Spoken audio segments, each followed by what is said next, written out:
Welcome to our podcast, Cry, Laugh, Eat, Making Friends with Your Emotions. We're so glad that you could join us today. My name is Helen. And your name is Ruth. You can come in anytime you're ready. Hello again, everyone.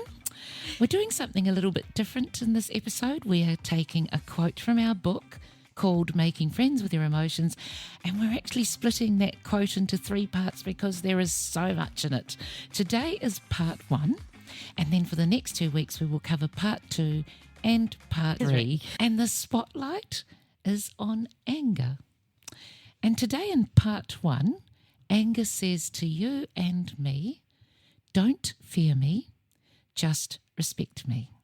I'm going to say that again. Don't fear me, just respect me. Nice quote. Let's have a think. If it says don't fear me, what is it about anger that can make us feel frightened sometimes? One of the things that we've come up with is the feeling of a loss of control. Sometimes anger can feel so intense and overwhelming, we might fear that we'll lose control of our words and actions. So do you fear anger because you're afraid of losing control? I do. It's not nice. It's not pretty. It is not pretty. And I don't want to see myself, like a screaming fishwife. And you just feel so embarrassed after, well, I do anyway. So part of the fear of anger, I think, is because I am afraid of losing control. I've never seen Ruth lose control, by the way, so I don't think that's a regular thing. Some people have a need to feel very in control of their lives and their feelings, and so the thought of getting angry feels like a threat to them because they won't feel in control. Another part of loss in control is sometimes we're afraid of someone else losing control, so we're very careful around not to make them angry. And maybe you might fear anger because it could have to do with past traumas, like childhood experiences where maybe as a child you experienced a lot of anger yourself, or you witnessed anger in your home environment where it should feel safe. And so anger sometimes triggers fear or anxiety because it brings back all those childhood memories and traumas. You may relate anger to being physically or emotionally hurt. Or if you're starting to feel angry. You don't want to repeat things of the past. Here's another question. Does anger scare you because of the negative consequences? Definitely. Anger often leads to arguments. It can damage relationships with the ones that we love. And the ones we don't know even. Yeah, true. Moving on, you may fear being judged or ostracised for showing anger, or even being labelled difficult or hormonal, or cold or heartless. So do you fear being judged if you get angry? Good question. And we talk about anger as a friend. Anger alerts us when something is wrong, threatening, or dangerous. And if you remember a few episodes back when we last talked about anger, we talked about assertive expression of anger being healthy. And this is what we're talking about here in our discussion. Any anger which hurts you, yourself, or others, emotionally or physical, that's aggressive and destructive. That's not the anger we're talking about. That is anger as a dictator, not as a friend. And that kind of anger needs professional support. So how can we respect anger? Let's have a think of that. Oh, that's a really good question, Helen. How do I respect anger as a friend? I just want you out there to think about that for a minute. How can you respect anger as a friend? And I think a very simple place to start is with acceptance. Do you accept anger as a natural and important emotion? Remember that anger is a very natural and normal emotional response telling you that there's some kind of threat or injustice. So why is it important then to accept and acknowledge anger as a friend? Why would you want to accept it? And I just want to share something quickly. One of the faces of anger is hurt. And I have a friend who feels deeply hurt by the way that her husband ignores and mistreats her. And anger keeps telling her that his treatment of her is unjust and it's not fair.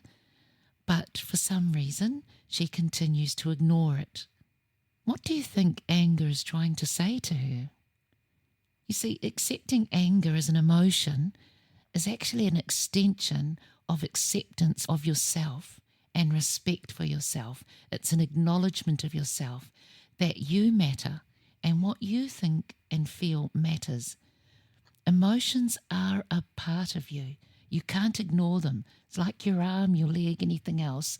You can't ignore it. You have to accept it in its condition. Whatever state your arm or leg or body is in, it's part of you. If you can't accept and understand anger as a friend, then you can't really fully accept, understand and respect you. Another way to respect anger is to be aware. Are you aware of the signs of anger in yourself? What happens within you and your body when you get angry? I get very heated. Do you? Like the time I was having an argument with the man in the gym. Oh, do tell us, Ruth. I was there, but I didn't see. Okay. I was in the gym looking for a piece of equipment to use. It was free. I looked around, wandered a little bit more, and then thought, oh, it's still free. I'll go over and use it. I went over to use that piece of equipment, and a man said to me, I'm on that. And I turned around and said, well, no one was here for at least a few minutes. And he said, well, that's my gear on the floor. And I said, but you weren't here. And he said, that's the rule. And I just stood and looked at him. By this time, I was starting to get annoyed. And he was quite big and muscly.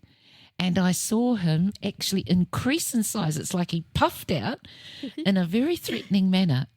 Now, that doesn't scare me. And, of course, I think he was expecting me, this 63-year-old lady, to shrink and tremble before him. But in my anger, sensing the injustice, I actually moved towards his face with my face. Go, Ruth. Pointed my index finger and I said to him, I am not moving. I think he got a fright because I think he was expecting me to leave. But we're talking about signs of anger. And I could feel myself feeling very tense. My whole body was tense. I wish I'd listened. To your body? To my body. But the physical cues were, very tense muscles. I felt my neck straining, like it gets higher and taller, like a stiff neck. Feeling very heated. And my words get very precise. And I spit them out. Anyway, it ended with me after him swearing at me, and I walked away and I was trying to think of something to call him. I was feeling really indignant by then, and when I was about 3 meters away, I turned around and by then the gym was a little bit silent. And wait till you hear what she called him. Oh, I know, I felt really terrible, but I turned around and I said, you egg. Wandered off feeling a little bit disappointed. I thought, is that it? An egg. You egg. The good news is I was angry. I was able to talk it out with Helen because you, Helen, were at the gym and yes. I went straight to you and said, oh, Helen, blah, blah, blah, blah, blah. And just being able to talk it out was fantastic. Because I started to calm down and I was able then to see reason. My mind cleared and I went and apologised to him. So we're okay now. And all I did was listen. Like I didn't say anything. It's just like, really? What? You called him an egg? And laugh. But it was beautiful to watch Ruth because talking about it, all of a sudden she said, oh, I've got to go and apologise. And I just thought that was beautiful. She worked through all of that and she did. Oh, thank you, Helen. Yes, but I wish I'd been more aware of the signs of anger in me. I might have been able to control it in a different way although, thinking about it, I probably still would have done the same thing. but I would have chosen something other than an egg. I love eggs for breakfast, egg sandwiches. So saying an egg wasn't really an insult. I hope you're laughing out there as I was. I love how Ruth described it. The tense muscles, we can get a racing heart. Our thoughts might be racing, or they might be just so focused on the thing we're angry about. And following on from that, it leads beautifully to this next question: what sets you off? And knowing what sets you off is about knowing your triggers. Is it other people's behaviours? Is it being tired? Share your story, Helen. Is it about being hungry? There was a time a few years back when my kids were still at home, or at least some of them, and I came down the stairs and I was busy. I had lots on my mind, and one of my daughters, Rachel, came up to me and asked me something, and I snapped at her, which I don't actually do really. And she was so shocked she burst out laughing when I snapped at her, and she said, "Mom, go and get something to eat. You're so hangry." And I realized I was actually starving and I hadn't eaten. So hunger actually makes me on edge and snappy and angry. And I thought it was funny that she just laughed at me because she knew I was hangry. Sometimes feeling not heard can make us feel angry.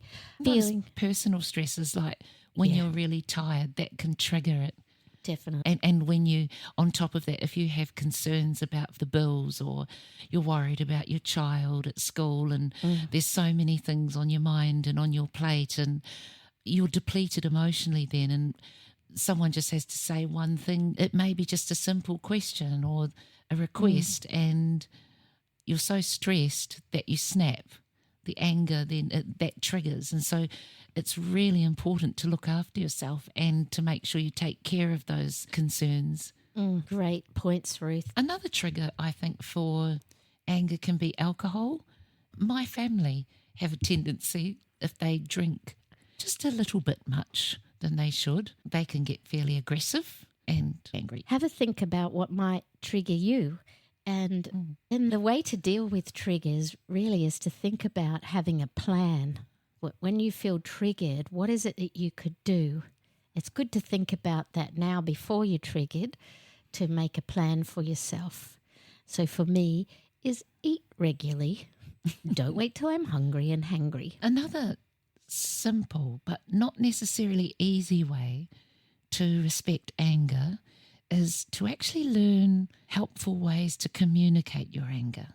So I want you to think for a minute, how do you communicate when you're angry?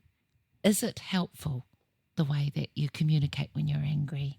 Does it lift you and the other person, or does it crush you? And that's not really easy, but it's a good step if you really want to improve the quality of your relationships with others, and especially with yourself. Learn and practice how to communicate your anger in a helpful way and by helpful we mean where you can be assertive without being aggressive. Respecting anger is about acknowledging its role as a friend. That friend is informing you that something is unjust, threatening or wrong, and it's being protective of you. The way you can reciprocate that friendship is making sure that your response is healthy and empowering for you and for other people.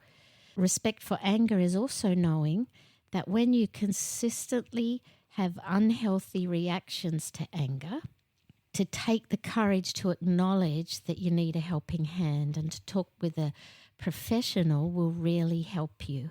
Out of control anger that hurts you or others is unhealthy and dangerous. If you're struggling with managing your anger, we invite you to talk with a professional, get the support that you need. And in conclusion, I'm just going to repeat the ways that we suggested, 4 simple ways to help develop your respect for your friend anger. Remember, the first one is to accept the emotion as natural, to be aware of the signs of anger in yourself, know your triggers, and then learn and practice helpful ways to communicate or express that anger.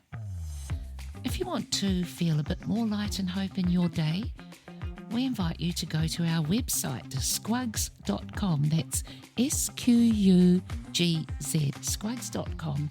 And you can read about our work and the simple 6-verse book, Making Friends with Your Emotions.